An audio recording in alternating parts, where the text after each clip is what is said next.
one podcast, mining the Magic the Gathering community for salt. This is the Howling Salt Mine. It's the Howling Salt Mine. The Howling Salt Mine. Well, welcome back, everybody, to another episode of the Howling Salt Mine podcast, the podcast where we delve into those salty mines of the Magic the Gathering community, find the saltiest stories, the saltiest posts, those salty stories where you're pissing off your friends and they're flipping tables and throwing cards. We put them in our mine cart and bring them back up to you, our dear prospectors at home. As always, I'm your host, Sam, and I'm joined by my two co-hosts, Mike and Tony. Say hey, guys. What up? Hello. Hello, indeed. And you know what, guys? We're continuing the streak. You know, it's been a bit of a dry spell before this. We had Tyler on a couple weeks ago, but we're mixing it up. We have this extra seat in the mine cart, and frankly, it demands to be filled. It fucking demands it. Yeah. The seat is like, please fill me. Don't think about that too much. And today we are stoked to be joined by, you might know him from his amazing TikToks, his short form comedy that's out there. He's got a bunch of awesome stuff on TikTok and Instagram, on Twitter. Also, one of my absolute favorite Magic the Gathering shows, Spicy Plays. We have Mark MookDubsMTG on with us today. Hey, Mark. Oh, hey, I am excited to be filling that seat and filling the cart and filling anything else that needs to be filled, I guess. Thanks. Bold statement and choice there. That's how I was led in, and I'm gonna go with it. Thanks for it. Feels always weird getting like words of affirmation like that. It means a lot. I appreciate it, and I'm stoked to be here, dude. The Spicy Plays thing is funny because I found your channel like before we even started this show, and just fucking tore through all of the videos. And if people don't know what Spicy Plays are, it's basically like somebody eats a super hot pepper and then does a deck tech while their mouth is on fire. And it's just such a funny idea. It's very much inspired by Hot Pepper Gaming, which was a YouTube channel I saw like years ago. And I was like, video game reviews are boring and they almost all sound the same. And no offense to all the deck tech shows out there, but at a certain point, all deck techs sound the same. So I was like, for sure, the deck tech is the least important part of the show. The most important part is just watching other creators, people in the Magic space, like suffer for laughs on the internet. Imagine if I was more consistent with it. I am unfortunately sometimes lazy and I don't work on it as much as I should, but I'm slowly trying to clear the plate and make more of those. I don't know if I can say this, but I will say that that I filmed one with you a while back, and yes, sir. It was quite the experience, man. I think you crushed it. It was this funny thing where right after I ate it, I was like, I can't believe I asked Mark to be on this show. Like, I think that's been the more common thread is people who have agreed to do it, for the most part, have been like, yeah, I got this, no problem. Big Dan, shout out Big Dan, was like, I'm going to do 2. And I was like, I bet you don't. And he had one and almost threw up halfway through. And then he's like, I'm not going to do the other one. I was like, I didn't plan on you to do it. Yeah, it's so brutal. I had a habanero for mine, which took like an hour and a half to track one down at a supermarket and find, because I live in like a super white bread town. The epilogue to that was that I had a buddy coming over, and me, him, and my wife were going to go out to get like Szechuan hot pot afterwards. Oh my god. So I ate a habanero pepper whole and then came downstairs and I was like, I'm like pretty lightheaded, like I'm kind of crazy feeling right now. And they're like, all right, let's go with like some like Szechuan peppercorns and like super spicy chili broth, you know. And then your stomach was immediately like, buddy, no, not we can't do more. I still ate it. All I can say is that I'm glad I have a couple bidets in the house. You know what I'm saying? The aftermath is always the worst. And I do try to check in on people. It's like, hey, I just want to make sure you were like good after we hung up and stopped talking. Yeah. I feel like we talked about this in the past, but I did a very similar thing once at a show, at like a singing show, where like I was in a quartet and we all took a habanero and we're like, all right, we're gonna fucking eat this and then try and sing a song, and it was fucking horrible. Like, It was hilarious. It's so funny. yeah, doing my it. pain was The quite audience loved comical. it. Yeah, audience was there for it, It and will never not be funny. the misfortune of it's Schadenfreude, Exactly. right? Yeah. To watch yeah, another it really person is. suffer, we are all terrible people in our we cores. fucking love it. Yeah, I love it. it. Like I said, there's something like deep and primal about all people that it's like, I know I shouldn't laugh at watching another person in pain and suffering, but it's But I'm gonna. But I'm gonna. Got it. Also, like with a deck tech too, like I had it all planned out, and I just remember my mind going fucking blank and being like frantically pulling up cards and being like, "There's a mountain in the deck." It's like- and I tell people that all the time. Like, I think for the first one or two, I had people like, just send me like a rough outline, and then after that point, I just told people, I was like, make sure it's a deck because you're Yeah. gonna start and forget half the cards in front of you. I can barely read, and I'm illiterate as is. So I'm like, the last one I did, I was like, I can't read this card. I don't know what it is, and you just like have to guess, kind of. Like, I think this is what it does. Yeah, I think my favorite one is when you do the the one chip challenge, the Packy, what is it, Paki or whatever, Paqui. The Pocky. Yeah, that one. If Sucks. people out there That- haven't checked it out, like that is a really good one to start with because that one's fucking Thank you. hilarious, and it's the man himself on it. So I had a lot of fun doing that one, and that's the other thing. Whenever it's something that's like, oh, it's a different pepper, it's something else that's hot. Like when it was the habaneros, that's why I tell people to do those. Is like I did it, and I know what it kind Yeah. of feels like, so I can kind of like prep them a little bit. yeah. I wasn't going to tell someone, yeah, go to the store and find the one chip. I don't know what it's going to be like. Yeah, from seeing those online, it can be pretty catastrophic when people eat them. And then there's the freaks that are like, yeah, it's whatever. Oh yeah, dude. But that's not good entertainment. That would not be. If someone just does a regular deck tech. That's my like. I'm waiting for that to happen where I have somebody come on and they just like, yeah, whatever. Yeah. It was nothing. It's like, well, now my show's boring. Thanks. Well, one of the things that we love to do with our guests on this show is ask them a couple questions. And like I say every single time, this is a pretty grueling exam, really. It's actually more like a standardized test, actually. So we will just cut the feed if you fuck up. So Nice.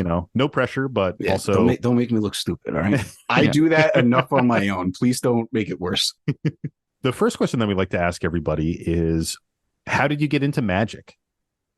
It's super funny that you ask because at the time of recording, it's not up on my TikTok or Instagram or wherever, but I did just film a video where I went back to the summer camp that I saw the game for the first time. No way. I was in 5th grade and I just was walking like around camp doing like between swim or something like that. And I saw like CITs, which are like high school age kids. The cool kids, the cool older Yeah. kids. The cool Right. kid, what I thought were the cool kids because Yeah, they right. like had authority, even though they had zero But, like authority. not much. But actually zero. We just were like, I was in 5th grade, so that's what I thought. Yeah. And they were playing, and I just was like looking at it and saw art of like, it was around Urza block. So it was like, I mean, I'm in 5th grade, I'm 32 now, so whatever year that is, I'm not going to try to do the math.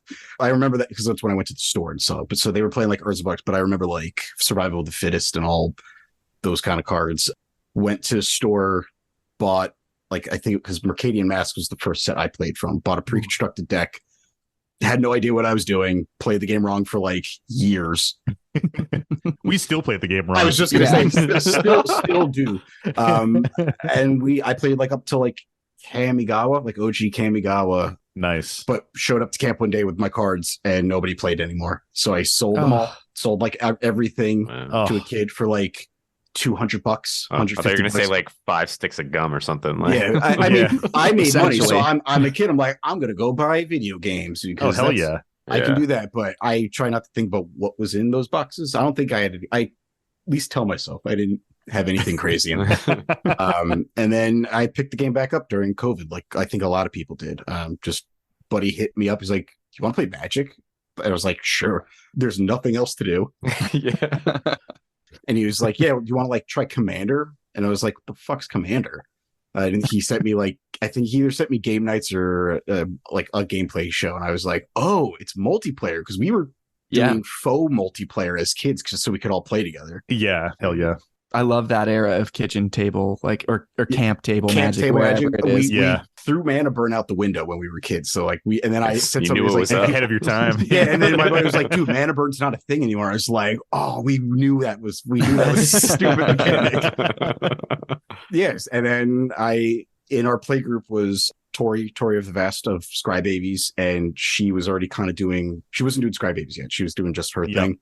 And she was like, I don't know why you're not on TikTok making videos about this stuff. And then I said, sure, I'll give it a shot. And then right video goes off the right time, the right place, right people see it. And then it kind of just like, all right, shit, I'll just keep making silly videos. Yeah. That's awesome, man.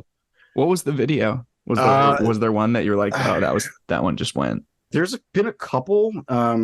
The one I did about the camp did well. I was like, I just smeared like an ice cream sandwich all over my mouth. And it was just like watching people play Magic, listening to CKY. And you were like, dude, so I was like, we're all the same. All these kids in this era of our childhoods were the same kid. Yeah, it's so good. That one did well. There was like some I did about like proxies, because it just anytime it like starts a debate in the chat, at least on TikTok, it just pushes your algorithm.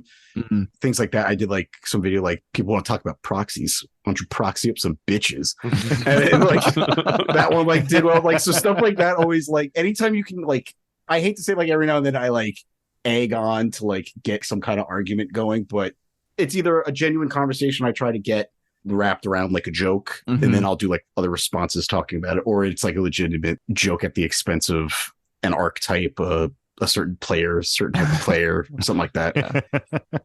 Yeah, that's awesome, man. I think one of my favorite ones, like the series that you do, it's like the One More Rip series, where it's like somebody sitting and it's like, all right, dude, one more rip, and then like a bong rip sound, and then it's like, now I'm like riding this toad, this Gitrog. Those ones were really fun. Like that was, I think that's also like the cool thing about TikTok is the first one I saw was some girl who was doing that with like Halo videos. And then that was it. I was like, all right, well, what if I can do that with Magic? And it took off on TikTok, and then I just started putting them up on Instagram. And now they're like, it's just like there's that subgenre of like Magic stoners that I'm just like, hey, I know who you are. I got you. I might not be like as hardcore with that stuff anymore, just in my old age, but I know you're out there, and I see you, and I got content for you. Yeah, I love that shit, man. It's so good. And it's also cool. Like I did that. No, there's like another, like, I can't remember what it was. It was like some like trap dance guy. Like he was doing stuff, and it was like, I was just looking up cards that had like sort of people dancing or looking like they're dancing to it. And it's like a beef thing. So I think that's also cool. Like people see new art that they haven't seen, or cards that they had no idea existed. And it gives me an excuse to kind of like scroll through cards and find new cards. And then, like what was it? It was like propaganda. So I was like, what is this card? It's like, how do you not know what propaganda is? You must play with nice people. Yeah. So like on our Instagram page, I would just post a salty card and be like, hey, is this a salty card? Does this make you salty? And some people would be like, whoa, I've never fucking seen this before. I got to like put that in a deck. And it's the same thing. I would be like, this is just like back to basics. Like, and I think that might be how I found your show, was either I think so. It was either on Instagram or on Twitter, whichever, or X, whatever the hell we call it now. And it was just like, it was some nasty card, and I was like, oh, that's a disgusting, I don't remember what card it was. It was like, I hate that card. That's like the reaction that I wanted to elicit, was people being like, wow, fuck that card. Like, so the other question we love to ask people is, what makes you salty? It's definitely changed over like the course of just playing at the kitchen table again, and then like trying to do content and play with more people and play with other creators and stream. Like when it was just me and friends, it's like, I hate mill. Yes. I feel like I'm being targeted with mill. And then you're just watching your deck go into the graveyard, and then you're like, I hate this. And they're like, well, why don't you run counter tech? It's like, I'm not going to build a whole deck just to play against that deck. Yeah. Like that's such not the right answer. Yeah. Now it's kind of more just one, like, win conless control, board wipe typo and stuff like that, especially if you're gonna like have like a stream. I don't want to like, if he sees this or hears this podcast, I don't want to give him a hard time, so I'm not going to mention my name, but he knows who he is. He's a super awesome guy. He's so nice. He was like, I'm trying to get streaming going. I'm like, all right, cool, for sure. Like, you were one of the first people that were supporting me. I'm down. and I sat through a 3.5-hour game of Oh my just, god, dude! I'm playing this counter, I play this, wipe the board. There's like one creature and he's wiping the board, and like I was sitting there, luckily no face cam, and my face was just on the mic. It's like I play this for so long, and you kind of want to bow out and be like, buddy, like you don't want to like call him out. It's like, man, can we just not do this anymore? Yeah. so that like every now and then you still get people, but I think people are kind of turning on that. It's like, hey, if we're doing a stream, let's do some stuff. It doesn't need to be like all due respect to like Elder Dragon Hijinks, where it's just like it looks like they don't run any interaction. Like I don't need to play games like that. But I do like them. I think those games are super fun, but it's just like, just try to do something. Yeah. And then another type I don't like is just like not misleading, but kind of just like not reading the room of like a game. Yep. Like I played a game and it was for like a charity stream, and it was like, yeah, we're casual. We were playing with like another creator, but he wanted his like son to play for him. So it was like, oh, that's so cool. Super casual. He was playing like whatever the new like Galta tag team. I can't remember what it is. Galta. Oh yeah, it's the vampire and Galta. Yeah. Like it's a super casual deck. Like it's strong, but it's like extremely casual. And then one of the guys was like, I'm gonna play Marin. I'm like, okay. And then we're like, turn 2 and 3 starts coming around. I was like, is this just the old Marin CEDH list? And then he like comboed off for like Protean Hulk, and I was just like, buddy, it's like, okay, dude. There's a child here. There's a child here, and the kid had no idea what's happening to him. And I said something like, yeah, so and then his response was, well, I have to explain the combo. And I'm like, Jesus Christ. Oh my god. I understand like this isn't like meta CEDH deck anymore, but man, like you brought way too high of a power deck to this very casual thing. I try to keep in mind sometimes where it's like, listen, your 7 might not be my 7. There's very, levels of subjectivity in that, like, home metas and LGSs and stuff, but come on, like you should know when something's way gonna blow people out. 100%. I feel like that's so important for streams too, because the goal needs to be entertainment. Like we don't do tons of streams, but we pop on like a CDH stream from time to time. And I usually, before we like actually start playing, I'll be like, is it cool if I play my stacks deck? If you don't want me to, like I won't. But if you're cool with it, I will, because I know that can be kind of unpleasant, And I've been on the other. I did it once. I played a power down Yuriko deck. I thought it was power down. Oh ninjas. Man, no such thing, dude. It's like Najila, how we were talking about before we started. There is no Yuriko deck that can be tamed. I felt really bad, and like I apologized afterwards. Like, I'm really sorry. I thought I powered it down some. It clearly needs more things taken out of it. I just want ninjas. I'm so sorry. Yeah, no, what you have to take out is Yuriko. But I like her.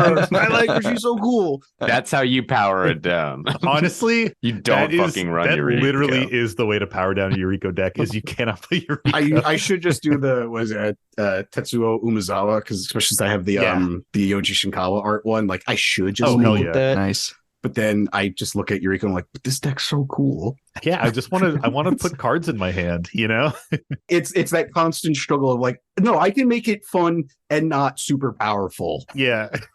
I used to play Yuriko, and these guys have heard me say that line so many times. And I don't play it anymore, and there's a reason for that. It is still sitting in its box. I haven't played it in quite some time. Yep, mine is like literally right next to me. I was pulling lands out of it for another deck earlier today. I was like, probably doesn't need these lands in here anymore.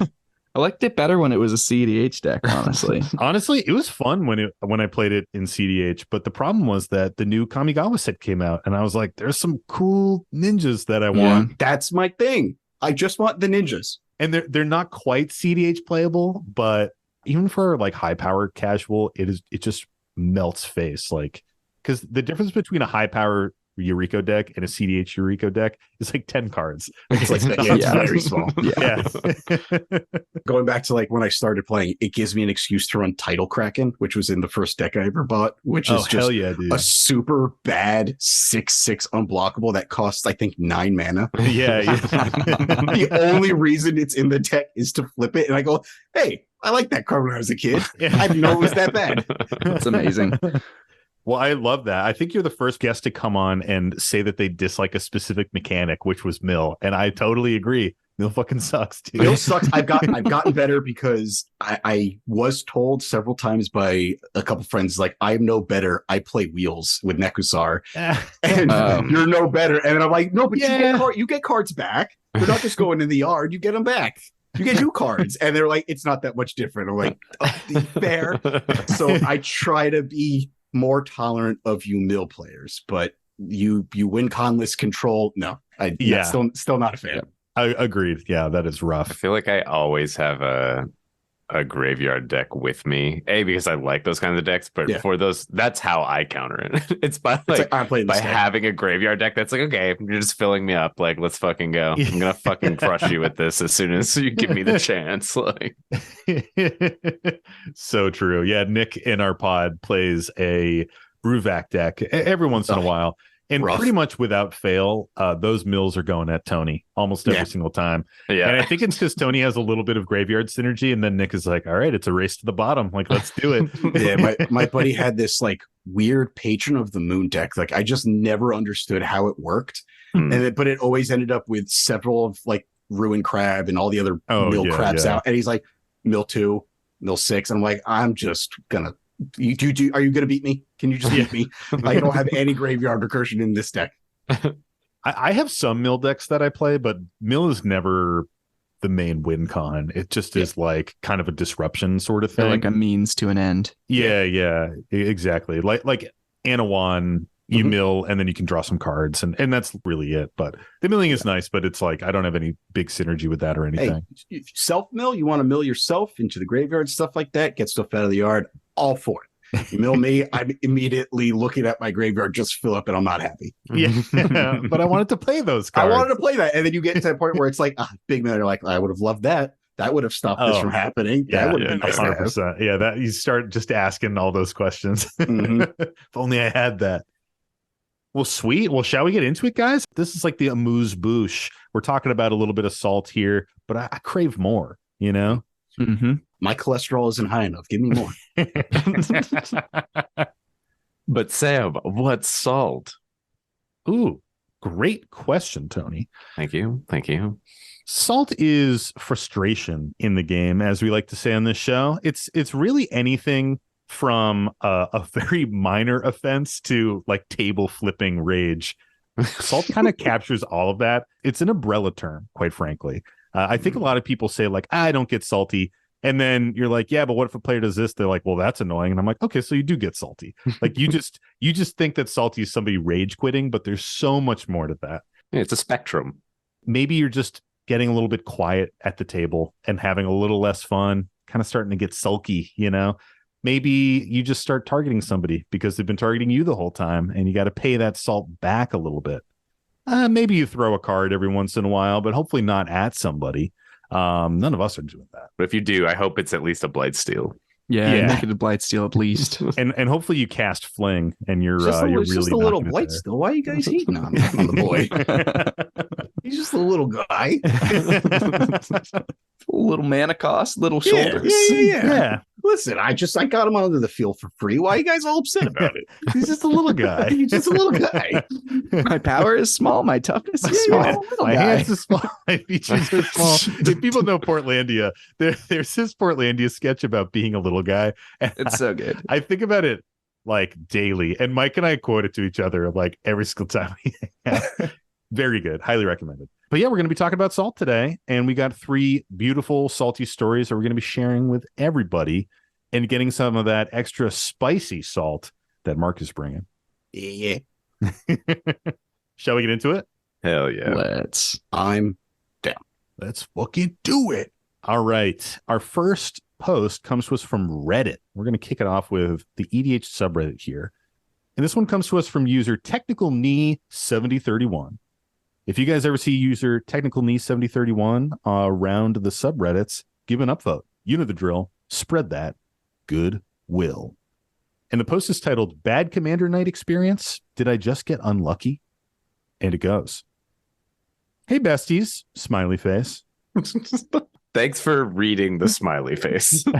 Hey, you know, I I was like, do I even read this? But I think I had to, right? Is it like a smiley face emoji, or is it old school, like typed out emoji? That is the question. This is a colon right parentheses. This is okay. classic. Nice. Someone showing their age. Yeah. If there's no nose, it's not even that old. Oh man. Yeah, you know you're a boomer when you add the nose to an emoticon smiley face. I just went to my first Commander night ever at my LGS. I've always loved Commander, and I've always wanted to really play Commander like it should be played, in a group of 4 with close friends or cool people. Here, I agree with that shit. Oh, yeah. Unfortunately, I did not have an amazing time. The people I played with were kind of rude. They would never pay attention to my plays and then would get upset when they didn't have time to react to something, even though they weren't even watching my plays. I would understand if they thought I was moving too fast, but they would constantly ask me to repeat my turn just because they didn't pay enough attention to a single thing I did. One guy was also playing an insanely expensive and competitive deck, which is totally fine, you do you, but he kept getting so pissed when we would have to team up on him. Like, you're literally doing so much better than us. Of course we would try to stop you. We want to win too, and our decks just aren't at the same power level. Sometimes he would even threaten me that he would just focus me down for the rest of the game if I board wiped or removed something of his. If you played a much higher power level at a casual Commander social event, I feel like you should expect a little bit of an arch enemy to happen. I'm a college student. I sure as heck can't afford all the craziest, most expensive cards. I don't know. Maybe I just got an unlucky group of people to play with. I've had a hard time making friends at Magic events. I just don't think I connect with a lot of other Magic players, maybe. Luckily, my brothers, who got me into the format, will usually go with me to things. It seemed like some other people were cooler and more my speed, but I was too nervous to initiate anything after that experience I had just had. I love this format, and I really want to play with people I get along with, so let me know if you have any tips about what to avoid or what to look for. Interesting. A lot to unpack with this one. I feel bad for them. Like, that's right. Yeah. Fucking sucks. That's like, that is like, what was the user's name again? I'm sorry. Technical knee. Technical knee, like my knee. Yeah, knee, like the thing on your my leg. knee. All right, technical knee. I will love to play games with you. Yeah, that is a shitty first experience at an LGS for sure. Yeah, it is. I think we all like sometimes space out, especially if it's like a longer game a little bit. But it's like, hey, like at a certain point, that's on you. And if things start resolving and you weren't paying attention, that's on you. Even if it's not like CEDH, like at a certain point, it's like, hey, like we're still trying to play a game here. We're like, I did the thing. Like, how long am I supposed to wait for you to like snap back to reality? And whoops, there goes gravity. Yeah, there it is. Thank you. I was like, I'm gonna set somebody up. Here's the layup. The layup. Got it. Yeah, and then like to get mad, especially if you are. I mean, again, if they're a newer player, I don't know how true it could be that like their deck is super overpowering them. Yeah, but again, if you are continually getting ganged up on because you're winning, that's how multiplayer games work. A little. Kind of expect it to happen.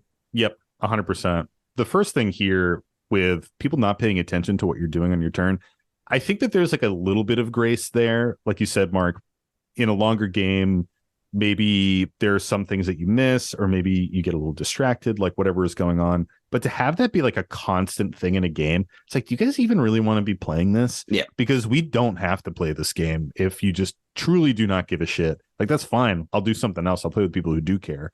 Like that stuff really bugs me, because just having to redo things and people like, oh, I want to react. And generally speaking, people are pretty good at announcing what they're doing. Yeah. And, that could be a factor too, but it doesn't sound like that's really a thing here. So I think that's super fucking frustrating. Yeah. I mean, it's how the game plays, right? You literally say, I'm doing this on your turn. Like, and it's, I feel like every game that happens where like people miss something, right? But it's when it's happening every turn that it's like, come on, bro. Yeah, like, when it's constant. Fucking go play solitaire on somebody else's time. Like, I'm trying to play games. And if you're at an event, like, just because I just recently started going to more events, there's so much stuff happening all the time, everywhere around, and there's so much sensory overload. Yeah. It's inevitable that like maybe somebody you see or something else has happened over there, and you just start having a side conversation. Squirrel. Yeah, squirrel. like I've had that, and you just like, I just kind of come, it's like, hey, did I miss anything that's like major? Like, am I dead? Did somebody win? Yeah, like, totally. Right, sorry, hey, I'm so sorry. I spaced out. I got distracted. But if you're gonna play the game, play the game. I mean, you don't have to be like super anal about every little detail. Like, I don't know that card. Hey, can I read that card? Can I read that card? Can I read that card? Because at a certain point, that does get annoying. Yeah. But that's not how you want to start your Commander experience at an LGS. Mm-hmm. As an extension of that, you can always call people back to the table, especially if you're playing something kind of important and you want people to be more engaged. You can be like, hey, I'm playing this. Is that cool? Like, Triumph of the Hordes. Like, how do you guys feel about that? And kind of call people back in with something like that. I think it's interesting. This player like identifies, like, I feel like maybe I don't relate to a lot of Magic players. I think with a sample size of 3 people, you got to keep looking. Like, there's definitely more people out there. The people that got you into the game, they're great people to start looking out for. So you got to keep trying things. It doesn't always have to be LGSs. Like, you can just meet your friends that already play. Like, do they have some other friends that play? Like, you can kind of go through that a little more. Precons, get your friends some precons. Tell them to just get whatever. To buckle up. Yeah. They're like, hey, come on, I really want you to try this game. Just get this. I'll play this with you. And like, just you all rock precons only. You have those like dedicated, untouched precons for like your friends that you just want to have over. Like, try it out. Exactly. Yeah, it's a great way of doing it. One thing is also like, it is okay if you end up finding you don't relate to like most people playing Magic in an LGS. You can just find that solid group and like skip that part. You can just enjoy the game how you want to enjoy it. Yeah. As far as like tips for finding people to get along with and stuff like that, I mean, there's a bunch of different ways of doing it. Like, I think something that has worked well for me is finding people at the LGS that I really vibe with, and then continuing that friendship outside of the LGS and like playing games at my house or at my apartment back in the day, or linking up with those people and being like, yo, I'm going to be going to the LGS on this certain day. Will you be there? Mm-hmm. You can play at an LGS and not play with all the randos that are there. You can just have your dedicated crew and find them.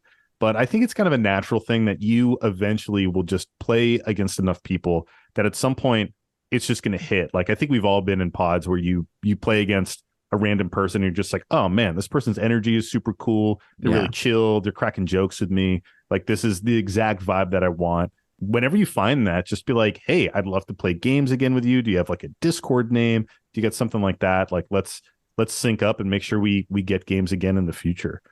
And just general Discord, like, there's tons of them out there that are free to join. Mm-hmm. I mean, like, whether they're creators or they're just like general Discord servers, just like what Spell Table brought to Commander and Magic online through the pandemic is awesome. You don't have to just hop in random rooms in Spell Table. Like, join a Discord server with other Magic players. But if you don't join the random ones, how are you going to get just fucking exiled from a game? Like, you're missing out if you're too exclusive on the Discord ones. You got to get exiled once in a while. But I mean, I'll shout out some of the people in our Patreon Discord. We've got a crew of people that jam games literally every Thursday night. They're like, Thursday night crew, let's come together and play some games. And it's awesome. So you can definitely like find your people either in an LGS or a Discord. Sometimes there's like local Discords as well, where you can find friends and then link up and hang out in real life. My LGS has a Discord that's like just for people that, it just has a QR code at the front desk for you to scan. So like anyone that shows up for an event is then like able to kind of stay in the loop about stuff. It's cool. For sure. For me, the big takeaway is sort of like, you had bad experiences in person where that is typically a smaller pool, right? It's going to be a small pool, but the internet is vast. The likelihood of there being somebody out there that enjoys things that you would enjoy and Magic is like high. Mm-hmm. Like, you can find them, but it'll take some searching for sure. Yeah, 100%. And you know what? I think it's also easier a little bit to do the virtual thing and to like find people via Discord or something like that than it is like physically in an LGS, at least for me, to like walk up to somebody and be like, do you want to play with me?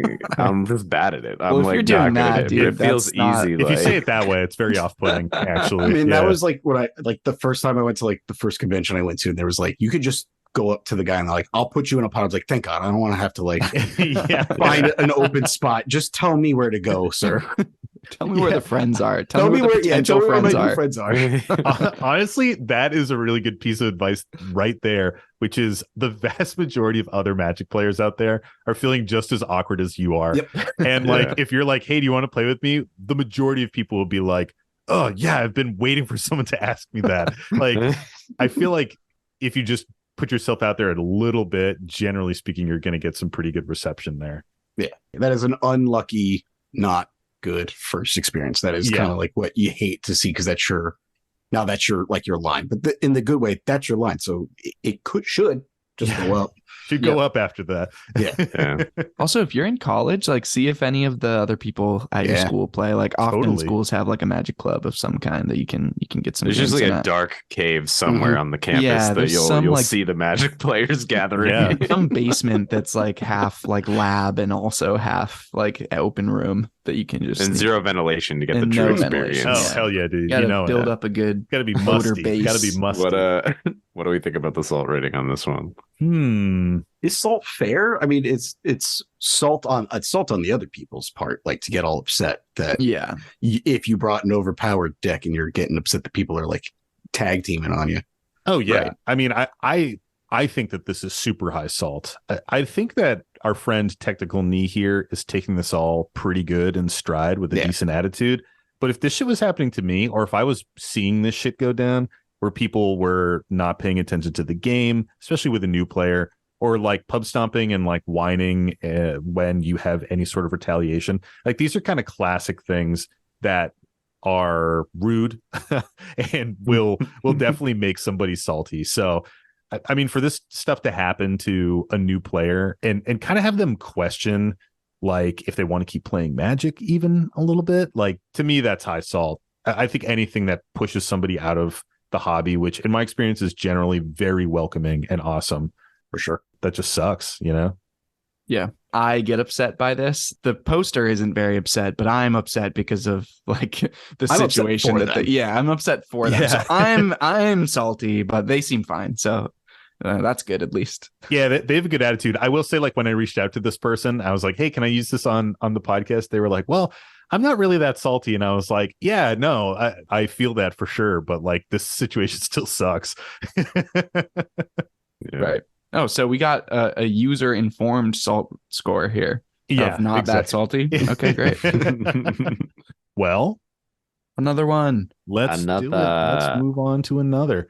So this next one comes to us from our Gmail account. This is a Gmail submission and comes to us from our buddy, A Spicy Strawberry. I already like him. Oh, fitting. And this story is called Technically Lying About Combos in Your Deck. Okay. That's an interesting technically, huh? The technically is in quotes too, so it's doing a lot of work in that sense. That's like a double technically. Yeah. And it goes. Have you ever had a Rule Zero conversation that seemed to go well, but you ended up being dunked on by a technicality? I have two personal salty examples of this, and ironically, both of them have to do with Niv Mizzet Perun. A rando pulling out an Is It Niv deck is always a huge red flag to me. My playgroup doesn't play infinite combos, but we often don't have a full pod, and our LGS sits a random person with us. I immediately ask if he's running the Curiosity combo, and he says no. I breathe a sigh of relief, and we begin the game. He does nothing for the first 5 turns aside from playing a Talisman. He plays Niv, and we're not worried about dying immediately, and others are already establishing their own engines. He untaps and plays Tandem Lookout and kills the table on turn 6. Play. I shockingly respond with, I thought you didn't run Curiosity combo. He says, I don't, just Tandem Lookout. I'm dumbfounded. He didn't technically lie, but unless he was intentionally dunking on us, he should have understood that I was probing for all Curiosity type combos with Niv and not specifically the card Curiosity. The second example was the same type of technicality, but with a different combo. Learning from the first experience, I asked this new guy if he's running any of the Curiosity type combos or any infinites in his Niv deck. He says that he is running Curiosity, which I'm hesitant about, but at least I know how to prepare. The play pattern oddly goes the same, with him playing a Talisman and nothing else for the first 5 turns. I pass to him holding up both removal for Niv or removal for Curiosity. He untaps and states aloud, if you guys don't have a counterspell, I win right now. Noticing one of his lands is Reliquary Tower, and he can't play Niv, I'm confused. he drops Leveler to exile his library, then Thoracle to win the game. Removing neither of these prevents their ETBs, so we lose. I ask in annoyance, I thought you weren't running any other combos. And he responds, this isn't an infinite combo. It's not. Both examples left me extremely frustrated. Like you stated in one of your episodes, it's impossible to state all cards that you're not interested in playing against in a 1 minute Rule Zero conversation. Blanket statements like please no infinites and minor probing questions are all you can do. But it feels dishonest when players like these do take advantage of our lack of time and specifics to dunk on us with a technicality. Do you agree or disagree? Big agree. Super agree. Yeah, I agree. Yeah. It sucks. It major dick move, but it definitely makes me laugh. Yeah, it's pretty funny. Yeah. More so on the first one, because that's like, no, I'm not running Curiosity. I was like, what is it? Obsidian? What's the other one? Yeah, it was Ophidian Eye. Ophidian Eye. I was like, is that how it's gonna be that? It's like, that's like, dude. It's interesting. Like, I laugh right now at it, like hard. Like, I find it so funny. But if I was in that pod, I'd be like, you're a fuck face. Like, are you kidding me right now? Yeah, like, fuck off, dude. I would have been so fucking mad. I probably would have been like, I'm not playing with you anymore. I'm over it. Hashtag over it. See ya. It just feels like such a loophole thing with the Rule Zero conversation. Like, yeah, especially with that first one. I think we can all agree is the most tilting out of these. Oh, yeah. that one. There's like one world where it's like that player homebrewed their deck. They like never heard of EDH Rec. They're just pulling cards from their collection. Yeah. They know their list by heart. And someone's like, oh, do you have Curiosity in there? And they're like, I don't know what that card is. Nah, I don't have Curiosity in there. You know, there's like one version. And what a fucking crock of shit. One version in like this person is just kind of a shitter. Yeah. Oh man, just the actually of being like, actually Tatum Lookout isn't Curiosity, so yeah. You lose. Shuffle it again. Yeah, one more. Yeah. You know he asked for one more after it. You guys want to get one more in? This second example, now this one is a little different because I do feel like, I don't know. I think if someone asked me if I had infinite combos in a deck and I had like a Thoracle or like an instant win button, I would probably still talk about it because to me, like the gist of that question, do you run infinites, is like, do you run something that is going to end the game immediately? Like, do you have an instant win combination of cards that you can play, whether it's infinite or not infinite, that is going to end the game? Yeah. And to be like, I do have one infinite and then not talk about the other thing, I don't know. Feels dishonest to me. Not the same gotcha thing as the first one, but feels very, very similar. Yeah, it's similar. I think there's a lot of, maybe it's how you do the Rule Zero, and I think I've definitely tried to change a little bit with I have a Xenagos deck that I took like Godo Helm out because I did it like once. It was funny, but they knew it was in there. I didn't like, oops, Godo Helm in it. But it's not infinite. I only make 100. Yeah, but I put Bloodthirster in there from the Warhammer precons, and it hits, and then it untaps and hits again. It's basically Godo, like, but so like it gets to like being like, you're hitting somebody for like 128. Like if it lands and it like you have Xenagos and Bloodthirster, it's game over. So like it's more of how does your deck win, and then it's like, all right, if it's this Niv player, it's like, all right, well, it could go infinite with Curiosity, but I also have like Thoracle in there. I could maybe try to do a Thoracle win.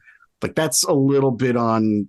I don't want to say it's in the end. It's mostly on the Niv player because you like, yeah, you knew what they wanted. You knew the information that they wanted. You really probably knew what they were really asking, and you were like, yeah, it's got that in there and some other stuff. Like maybe something else. Like, yeah. So if I sit down with my Xenagos, it's like, listen, it's Gruul Beats. It's trying to just smash face, but there's also Bloodthirster in it, which is essentially a 2-card combo and game over. Yeah, for sure. I think that's a great point. I think like focusing a little more on what people's decks do.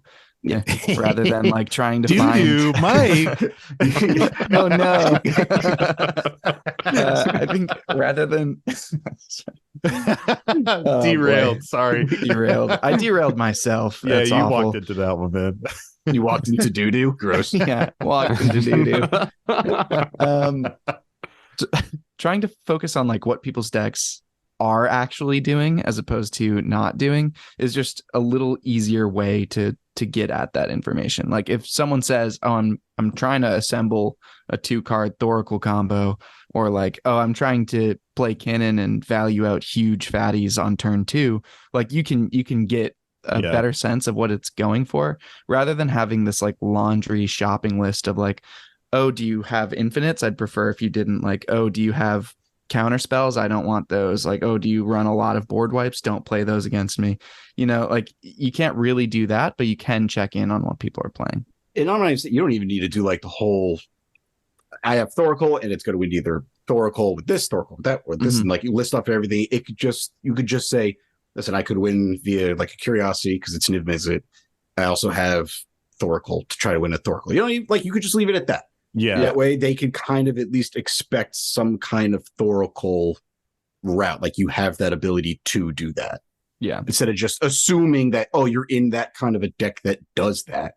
Yeah. The thing is, everything we're saying also only works with like assuming the players are operating in good faith with you know? Are telling the fucking truth, you mean? Yeah. Someone that's going to scum a rule 0 conversation is going to do that no matter how you approach the conversation. But it'll give you some peace of mind that you weren't wrong. Right.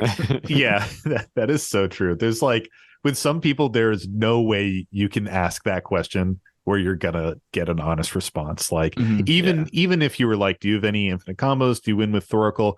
They might just be like, well, I usually win with Curiosity. And you're like, okay. And then they're like, but sometimes I win with Thoracle, you know? Yeah. And like taking it back, we were talking about like my Yuriko deck. And maybe that's why I'm more like, I try to push for that, because I went into a pod saying, it's not competitive Yuriko. I don't think it's CEDH. And then I tutored for Thassa consultation. Like, I am such a piece of shit. I feel so bad. Oh, I thought you were like flipping big damage, but you're does that too. But I also tutored for the combo, and I'm like, I'm such a piece of shit. I'm so mad. I did it, and I just looked at everybody's faces like, oh no. Are you the fucking Niv Mizzet player here? I was like, I'm that guy. Yeah, I don't want to be deck. that guy. Oh man. What does your Niv deck run? Do you run Curiosity in your Of Niv course deck? it does. That is so fucking funny, dude. Truthfully, I have been there before too. I sat down, met up with some friends at LGS, and we had like 5 people. And I was like, all right, we got 5 people. I'll play like my combo deck, just because, you know, I'm not going to win with combat damage. So I play my Gave deck, and we all sit down, and I draw, and in my opening hand, I have a turn 2 win with Walking Ballista and infinite mana, and I was just like, I don't think I can cast this. Like, I feel like such a fucking villain to even bring this deck. But did you? No, I didn't. He didn't. Fucking did. I remember him looking over to me and being like, Mike, look at my hand. And then I look at the board state, and there's like, you know, like random 4/4s with like one. Someone played a keyboard on Llanowar there. Elves, I'm like, and what are you doing, dude? Yeah, and it was one of those pods where I was like, are we cool if I play this high power combo deck? And everyone's like, yeah, totally.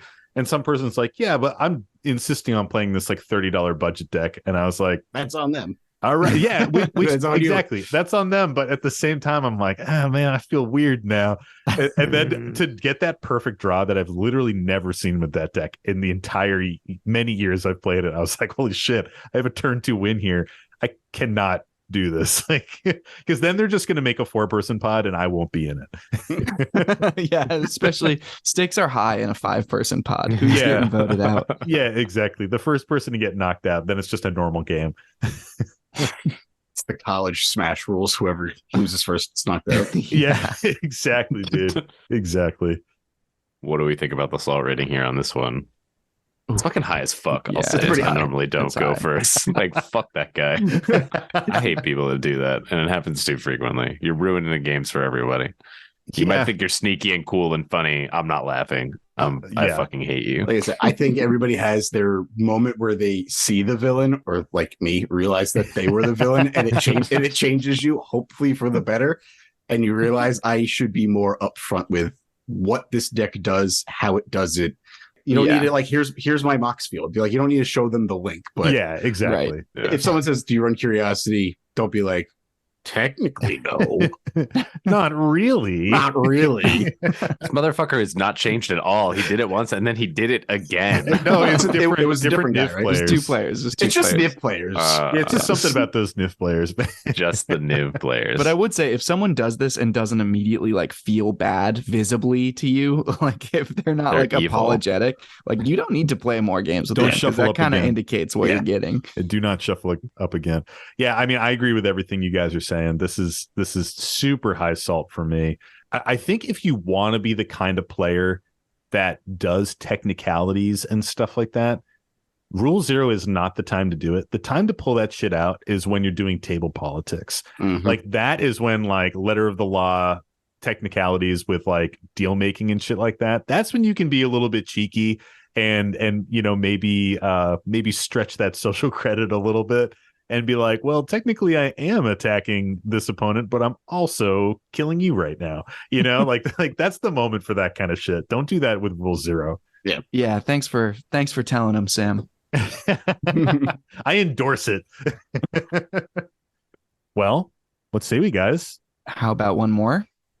Let's go. One more. All right, let's dip into our Patreon bag of questions.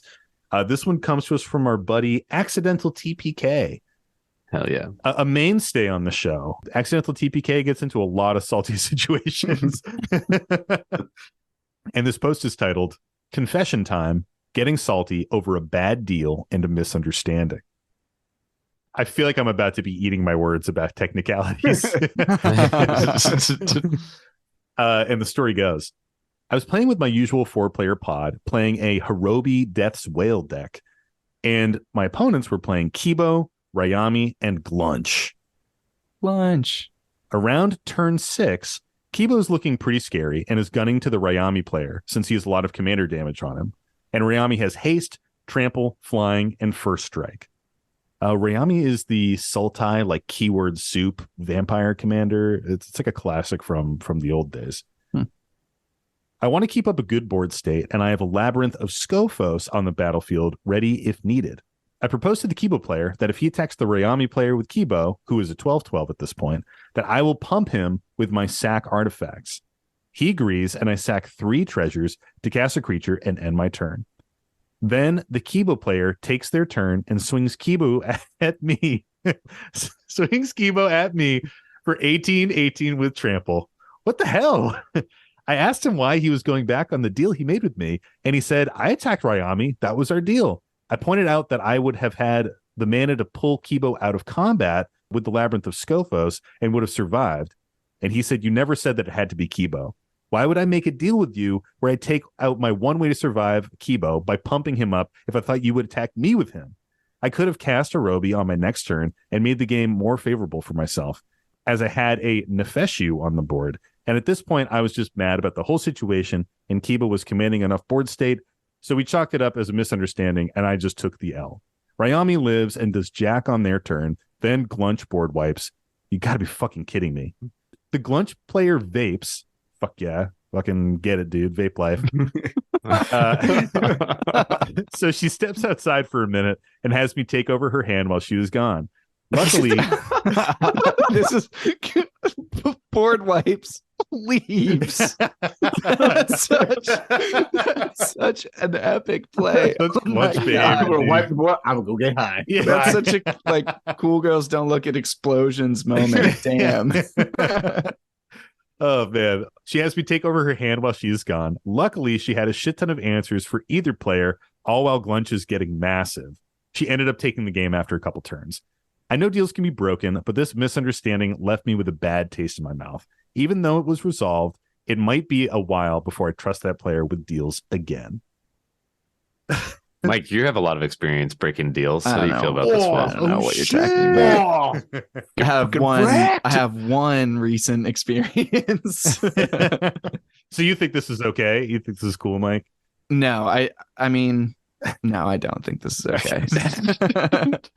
I don't know. I'm only focused on the Gluntch player at this point, so like everything else is out of my brain. I feel like the thing is when you play Magic and you go to make a deal, we all become a lawyer for 5 minutes. Yeah. And like, you best make that shit lock tight or you're going to get fucked on the other side. Yeah. And I frequently get fucked. I would be a bad lawyer is what Magic has taught me over my career of playing. I will always try to do the same. Like, I will make sure everything is like, are you gonna hit me with that? Because I don't trust anybody. Like, I'll be honest, I almost never make deals because I am afraid of getting screwed over. I'm afraid of screwing somebody over in some way that they didn't think I was gonna, or being tempted to, because I will. So technicalities, man. I don't make deals with nobody. I feel like in our pod recently we've started doing this thing where someone like talks about a deal out loud and like it's not made, and it gets to the next person's turn. They're like, "Wait, what? You're gonna?" And I'm just like, "We didn't even make a deal. Like, we talked out loud, but nothing was solidified." I like the idea of deals. Yeah, I like that you say "we," Tony, when it's you and Nick who do that. I do not do that. That is I feel like you literally did that in the last game we played. The number of times you've said we're friends, Nick right? Yeah, it's like, I say that all the time, but I say that because like you're not. Are you gonna hit me right now? Like we could be friends. Like you say we're friends, and to you that is like an ironclad. Like, well, you're not gonna fuck with me ever. And then someone attacks you, and you're like, "Yo, we said we were friends." Like that means nothing, dude. We are friends, Blightsteel. Yeah. Oh man, but yeah, you guys are totally right. You have to be ironclad. Like accidental TPK here says that they were like, "Will you attack this other player with the Kibo?" And the other player says, "You didn't say that." I mean, who really knows? Because this is the retelling, obviously a little bit biased from our buddy here. Well, so now you called him a liar. That's messed up. Wow. Yeah, but I mean, accidental TPK. The TPK stands for total fucking Clier, you know what I'm saying? PH. Yeah, PH fucking. But seriously, you do need to like absolutely make sure it's Loctite because otherwise don't make deals. Like, be like me. Don't trust nobody. Don't make deals. Yeah. At least make it tight enough that if someone manages to squeeze around it, you're like, okay, at least I'm impressed by that. Yeah. You know, like then you can at least be okay with that moment you get duped. Well, you didn't say you were playing Leveler Thoracle. Yeah, right. Okay, you got me. Yeah, that is not curiosity. You're right. All right. I do. We do have to talk about the Gluntch player a little bit though, because this is like so sick. Like the So biggest epic. flex. I just imagine this player like punching a jukebox on the way out too, and it just starts playing music and like popping their collar and just being like, "I'm gonna go have a smoke," and you're like, "Damn." It's also like the player that just got give killed. somebody else their hand. Yeah. Yeah. The player that literally just lost. Be like, here's my hand. Don't make any deals though. I'll be back in 10. Here you go, kid. The handing over the hand is because it's like such an insinuation of like, I'm gonna be a while. Like, Yeah. I do also kind of love that though. I feel like letting somebody sit in your chair when you have to go do something else is like a fun way to bring people in a game when they're like spectating or they already got knocked out. It's like, hey, I gotta go like use the bathroom, like play a few cards for me, you know, like see if you can maximize this, take a look at what's in my hand and just like do some fun shit. it's all so exciting when you're the player and you come back though and you're like, okay, like what happened?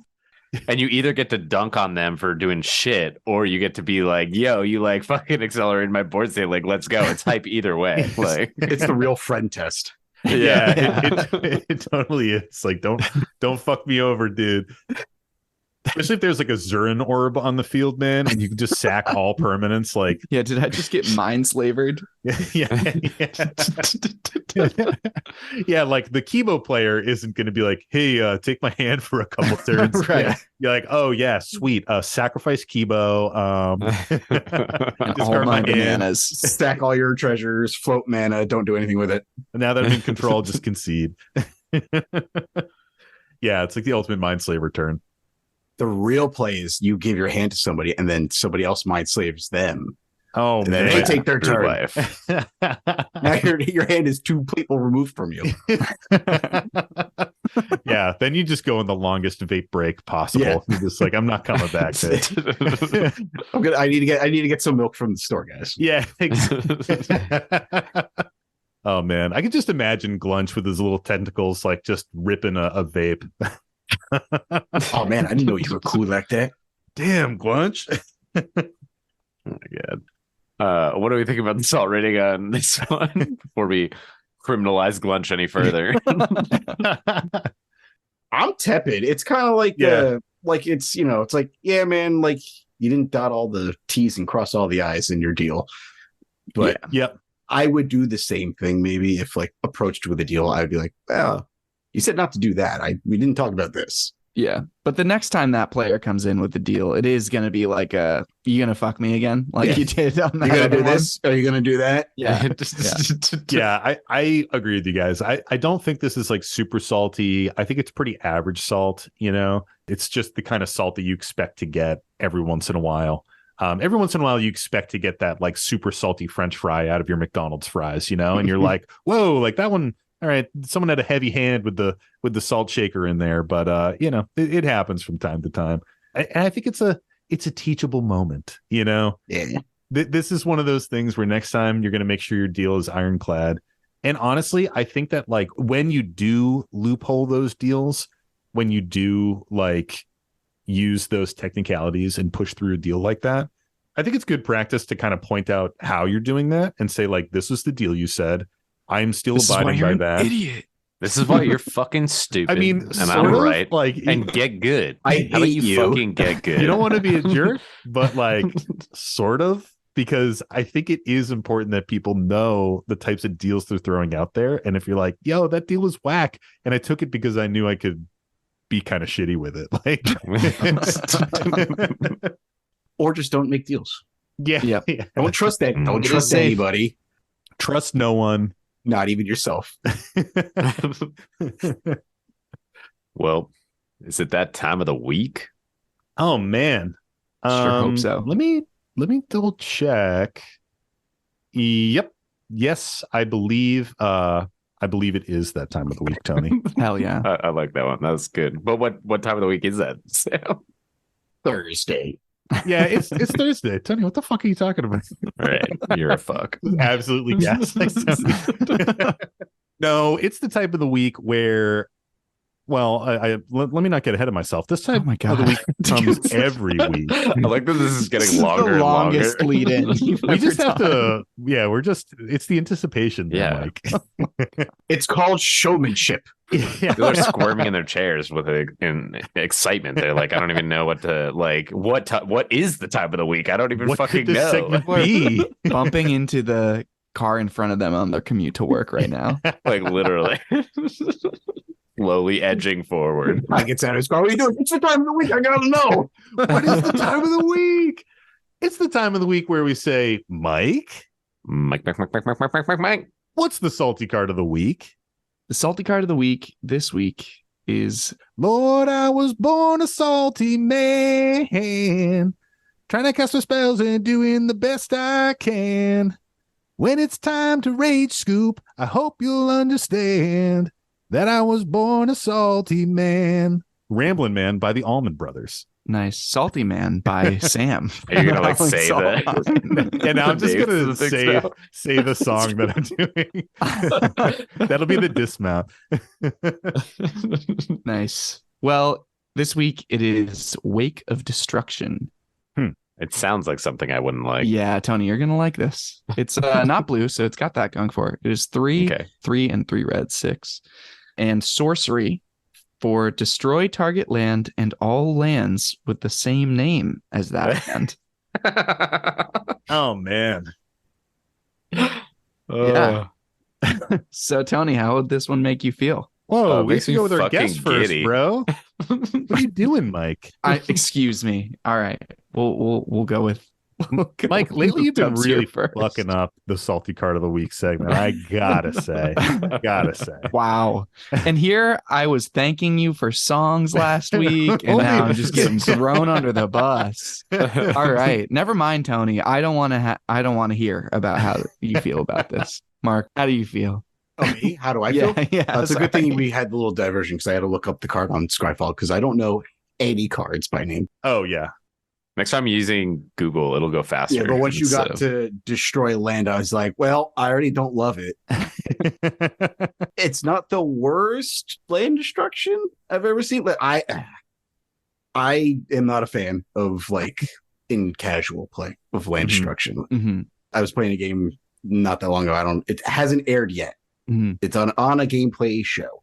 Depending on when this episode airs, I don't want to like spoil it, but the player was playing like a Tatiova landfall deck, and she sacked all of her lands to bring them back with like Scoot Swarm on the field, which I know because I do it in like a Green Sleeves deck, and I had a counter in hand, but you have to sack the lands as a cost. Ooh. So I was like, risky run. I told her straight, I was like, listen, I can counter this. I feel bad. Like this feels like land destruction adjacent. But this is what destroy target land and all lands with the same name in your casual pods. That's dark because that's gonna wipe somebody like especially if it's a monocolored deck. The monocolored player is the fucked. thing. It does it could hit you back depending on what your deck you're running this in, so it could be sort of fair. As far as land destruction goes, this is not the worst offender I've seen. I don't like to run this stuff unless it's like single land destruction for like pocket case lands and stuff like that. Mm-hmm. Do I have to give it a rating? Am I supposed to give it a rating now? Oh no, no. I give it 2 salts out of 5. It's closer to a 2 than a 3. I like just 2 salts with no scale. 2 salts. This is 2 salts. All right, Sam, how do you feel about this one? What? This one doesn't make me too salty, and I think it's because I don't play a lot of mono-colored decks. Even in my decks that are like, 2-color and stuff like that, I still play a lot of like non-basic lands. So this is one of those things. To me, it just kind of seems like a bad card. Like 6 mana, and you're gonna maybe like wipe one person of their lands. Like it just doesn't seem that great. I think there's like non-basic land destruction out there that's cheaper and better than this. But I think if I was playing a monocolored deck and someone hit me with this, obviously that would be super, super frustrating. But it just kind of seems bad. I don't know. I feel like it's on the salty card list purely because it says destroy land, and not because people are actually playing against this. Yeah, kind of agree. What do you think, Tony? Were you about to fucking go I was to never your gonna- I thing would of never. it? I was trying to to get in real quick before he asked me, like, Mike, what do you think? I was trying really hard, but I thought you were going to say something, so I I'd love waited. to get my thoughts. This card makes me fucking giddy, and I'm surprised, to be honest. Like, I really don't like land destruction. I'm very against it, but for some reason I think this is so fucking funny, and like especially because you could just be like, yep, all the forests are gone, all the islands are gone, like because it's bad, I like it. Like, that's what I like about this card. Like 6 mana to maybe hit the right things, but you always say island, right? Like if I have this in the deck, it's so much worse because it only, like, even if there's one island out and the correct choice is like swaps, like I'm always picking It's islands. just worse right? boil It's for just you. target land. You could just say, I'm going to blow up everyone's reliquary towers. Yeah. Use it as the least efficient strip mine effect. Yeah, all the command towers are gone. Yeah, all command towers. I just think it's like kind of funny, and like I don't expect to ever see it, but weirdly enough, if I had the right deck, I would think about putting it in. Crazy. What a villain. Mike, what do you think about this? Thanks. Glad you guys asked. Listen, I tried to get you in first. I know you did. I appreciate that. You will not be targeted by the Wake of Destruction that I'm never casting, actually. I'm so surprised by you guys because of all of the land destruction cards, this one is actually the most bullshit in my mind. Why? Like, the other ones, I at least feel like you can like do some like breaking parity stuff. Like I agree, this is also one of the worst salty cards that we've seen. Like it's pretty bad as a card. It's just too expensive for what it's doing. The art is sick. The art is sick, so it does have that going for it. Nice job, Todd Lockwood. Yeah, get it, Todd. Sick name too. Get it, Todd. But the problem is like the most common play pattern for this would probably be one person's on a monocolor deck and you hit it and they lose like 4 lands and then maybe one other person loses a land or 2, Mm-hmm. which is just such a fuck you in particular that you can't even aim particularly well because it's like you only have access to hitting that on certain players easily for doing very much with it. It's just spraying all over the toilet rim. Yeah. And like Sam was saying, it's like sitting dead in your hand all the time. And then you're just shitting it out without caring where it's looking at. Cause like the one time you can cast it, you're like, finally, I get to hit 3 lands with my 6 mana spell. Oh, dude, that is such a good point. Yeah, like the first moment you can cast this, you're dropping it down, and it's just a bad play. Yeah, it's just not good. But again, that's what makes me like it. Maybe I like it because people wouldn't play it unless they're just being goofy. Yeah, play no land destruction, but it sucks. Yeah, right. You Like, land destruction I in would your be like, deck? you know what, you're Sort right. of. It's fine. It is interesting in that it kind of is funny as a combo with like non-basic land hate. Like if you have a bunch of stuff that stops non-basic lands from untapping or like from doing things or for pings people when they use non-basic lands, and then you also get to blow up all their basic lands, that's like kind of funny, but still equally messed up and would make me super salty too. So I guess you could combo with like Blood Moon. yeah. And then name mountain, dude. and then everybody's has mountains, right? That would work that way. Yeah, that would work that does way. it change the name for them? Or does it just make them? It just makes it a basic never mind. mountain. I don't know how to play fucking I don't Magic. dude, how does Blood Moon even work? How does any of these cards work? How do any Yeah, of these actually, cards that's a good do it? point. Now I'm doubting myself. It's impossible to know. I think it us. makes them mountains, so it Tell doesn't us. change their name. Tell us. Yeah, because how it mountain's a works. type. That's a good point. But yeah, I think this card has like the lowest floor and the highest ceiling. Like everyone can look at this and be like, "Oh man, what an amazing one-sided board wipe this could be." And then in practice, you're taking out like 3 forests, and Yeah. and it's And bad. the green player isn't even like far ahead. Yeah. You know? Like they've got like a land of war and a few lands, and you're like, yeah, got him. Got him. But if you do have like one crazy landfall player that is like for some reason only running basics, like yeah, maybe you could slot it in for a meta call. Like that would maybe Yeah. be funny. But you should That's a cast wild it once meta and call. take it out. Yeah, Yeah, that's definitely what this card is. Like it's you cast it once, you take it out of the deck. Like I think you just hand the card to your friends and be like, "Look how funny this is," and then you never cast it and you never actually play it. You talk about it on a podcast. Yeah. You never see it in a game. Yeah, I've already seen enough of this card, and just in this 5-minute segment. All right, so we've had some thoughts about Yep. this. So we're gonna wrap that. The next portion is, where do you think in the top 100 salty cards on EDH Rec this falls? Now, Mark, because you're our guest, we would ask that you go last, because generally speaking, the person who goes last has the best chance because they've heard the 2 other guesses. So They get to Yes. prices right it. And we're not doing Price is Right rules, so you can really bully people. Okay. yeah, it's Nice. it's as close as you can possibly get to the number in the top 100. So But it's in the top 100. it is It's in the top 100. Yeah. That is surprising. Right, yeah. That card is not good is that high up. There are so many cards that just say destroy land on it that just get into the top 100. Instantly, people just see red. People Yeah. just see that and they're just like, salty, maximum salt. 85. So as fuck. Tony loves to just slam them in there. 85. Yeah. I'm gonna gamble here and say 88. Wow. You fucking piece of shit. Gamble my So ass. is it whoever's closest wins? Yeah, whoever's whoever's closest. All right, so I can either go, what is it, 85 and 87? 85 and 88. So you can either go above or below. You could go in the middle, baby. Whatever you want. That's what I was thinking about going there. I was really hoping you guys were just like 2 apart and I could just take the one in the middle. So it's, do I try to get closer to the 85 or the 88? That's the real question. Who do you think's more right?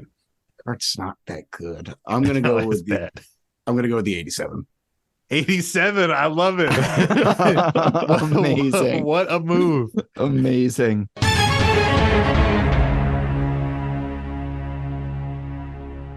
Well, unfortunately, it's not 87. So Is it's it 86? no, it's 48. What? That high? Fuck, Oh Sam. my God. Guess you That's- fucking yeah. won, bitch. That's stupid. It's 48. It's so stupid. 2 in a Who's row, playing baby. this?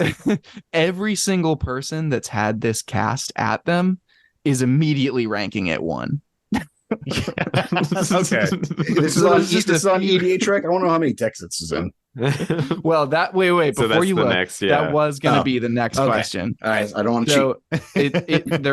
So it's EDA track. There are 1,400,000 potential decks it could be in. Oh, okay. I thought you were going to say that decks it was in. I was like, man, I'm real off on my tech then. That many decks with red in their color identity. Often we do percent based. I'm not going to do that this time. I'm going to try and how many decks do you think? But you want to say a number. I want a number. Yep. Sam, you want to start us off on this? 62. 62. Okay. I think no one's playing this fucking bad card. I think 1,200. 1,200. All right. Mark, what do you think?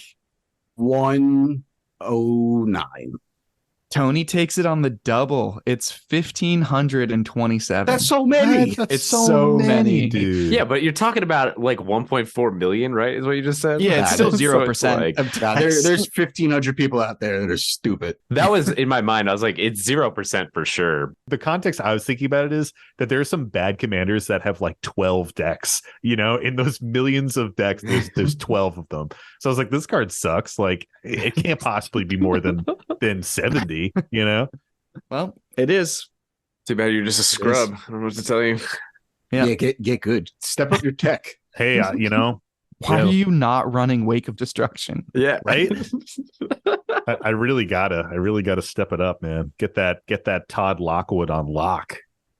Nice. Well, that wraps it up for the Salty Card of the Week. Thanks for playing. Thanks, Mike. That was a lovely salty card. And thank you, Mark, for joining us today in the Howling Salt Mine, dude. Thanks, Mark. Thank you for having me on the Howling Salt Mine.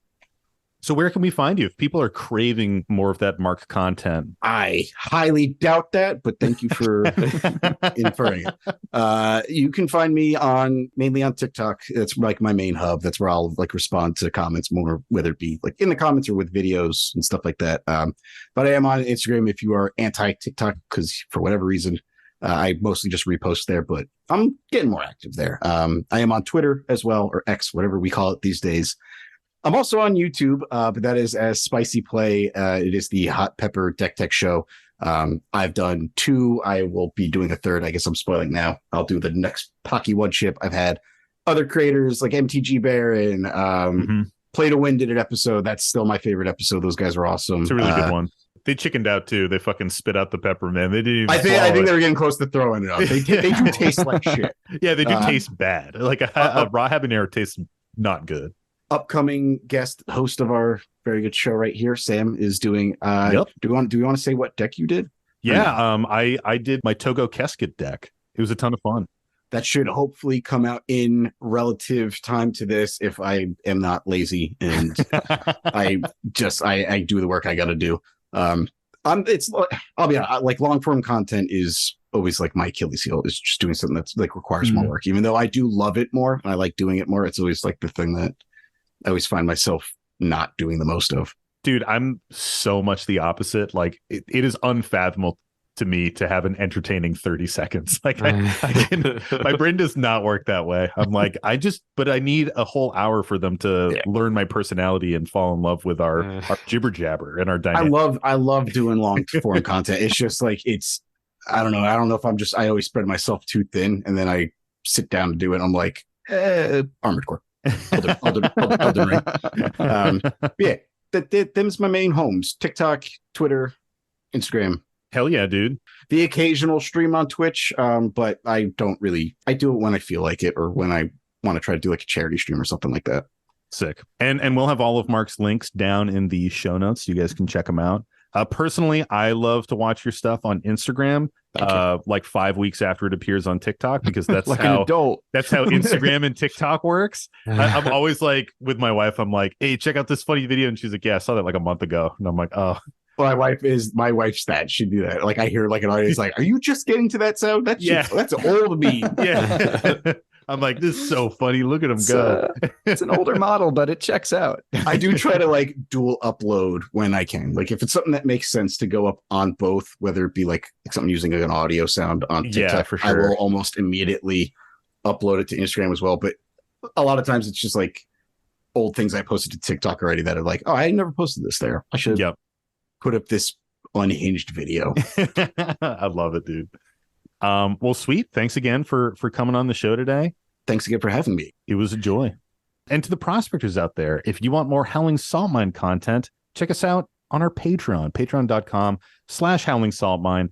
We have a couple tiers that you can check out there. Join our Discord. We have a thriving community there. We are playing games monthly with all of our prospectors in there. We're talking about spoilers. We're sharing decks in our deck list database that we're kind of making on there. And we also have our bonus content for the higher tier. We have our extra salt show that comes out every single month, our stray grains, our short form content, all the tangents and funny bits that don't make it into the final cut of the show. We also have our various avenues of merch at this point. You can get our branded Dragon Shield sleeves on our website. You can also get amazing sleeves for your body. I'm talking about shirt sleeves. You can get shirts on our Bonfire store. And if you have a salty story that you want featured on a future episode, send it to us. You can send that to our Gmail at thehowlingsaltmine@gmail.com, or you can submit it to us through our shiny new website. We have a little submission thing there. We've been getting a bunch of stories through that, which has been super cool. So hit that up and we will pop it in the queue and you'll hear it on a future episode. Also, if you haven't yet, a 5-star review in your podcast app of choice really does help the show a lot. For small creators like us, it helps us appear more in the algorithm. We will naturally get kind of suggested to other people out there in the ether so they can sort of bump into our content and join us in the Howling Salt Mine. Lastly, we got to thank him, our amazing podcast artist, JD Burnett, for giving us this beautiful podcast art. If you're ever in Asheville, North Carolina, hit him up and get a tattoo. He's a really awesome guy. 10,000 subscribers are bust. Hell yeah. Stay salty, everybody, and don't forget to draw an additional card during your draw step. It's the Howling Salt Mine.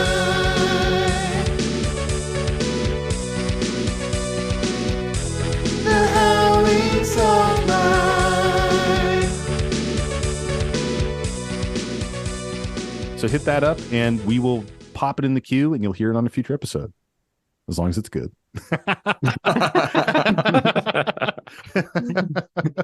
Don't send us dumb shit. Yeah, don't send a bad one. Don't send us. I thought we were playing casual and they played a turn 1 crypt. We've done that enough. I was playing in this pod and I played fucking Tandem Lookout with my Niv, and this guy got really mad at me. Yeah, what the those fuck? I Like, love. Oh man, the he follow-ups. asked if I played Curiosity, and I said no. And then you had the gall to get mad about it. So I did rage. In fact, I scooped and I raged. Oh man. I think, yeah, I mean, the ums are bad because I do that a lot, and I always try, like, I always tell myself, like, I'm going to try to be better at not doing ums. Yeah. And it lasts like a day, and then I go right back to a video, and it's everywhere. Don't worry, you're in here with the king of likes. That's a good, yeah. AKA Tony, so don't even worry about it, man. Oh, Dude, Settle down. I literally had to comment. I comment that you take a trip to Like City like 2 times an episode. Yeah. And I listen to it, and it's like a sentence, and Tony will say like 12 times. I'm All like, right. oh my God. let's settle down. It's not like you guys are much better, all right? It's a business expense, Sam. The graphics card is a business expense. Dude, I'm recording this, Mike. I fucking have that. It's a business I'll stand by it. It's a I'll business stand by expense. that. Don't worry about how much like Armor Core I'm playing on the business expense right now, but I swear. It's just it's an expense we'll all be incurring. Yeah. I will need, Oh, yeah, I'll all need that three for of us will have business to- also. Oh man, did we just lose Tony? Tony was like, fuck that. I don't want to hear an He was like, interview. fuck this guy. He's like, I'm the only Jersey guy in here. Yeah. Oh no, he just abdicated. He's like, man, Mark is just out jerseying me right So now. I will think I'm out gonna Jersey any of yous. Oh man. Well, he'll be back at some point. Maybe. Maybe. Yeah, who knows? I mean, Michigan sometimes the power that's just goes true. out, and The whole state. like honestly, much. kind of like the power will go out. And Tony, one week, Tony didn't have power in his house for like 5 days, and he had to Sure. record an episode with us at his like girlfriend's friend's house because she had like a generator or something. Their district had power. Yeah, it was like something ridiculous, man. So he'll be back at some point. I was gonna say, do we wait? This is like a show pause. Normally we would pause, but here I'll shoot him a text too. Yeah, shoot him a text. I don't know where he'll get back to us pretty quick. Oh no, he's coming back in. Hold on, let me get this stinker in here. Do you hear me now? Yeah, I can hear you now. Did you lose power? What happened? Yeah, I was gonna say fuck Michigan. Like I fucking hate Michigan so much. Like I literally I just browned out. The whole house just boop. I still thought you like up to this point they were like kind of like embellishing the fact that like you just that's a real actually in fucking Michigan. It's not a bit. We have a Stray Grains episode called Tony versus the Power Company where it's just Tony raging about how much he hates the power company in Michigan. It's like a fucking joke, dude. Like I can't get into it right now because I'm so mad. actively agitated by the fact that 5 minutes into this episode I lost fucking power again. But and then on YouTube it is Spicy Play, Hot Deck Pep Hot. I'm on Get it while it's hot.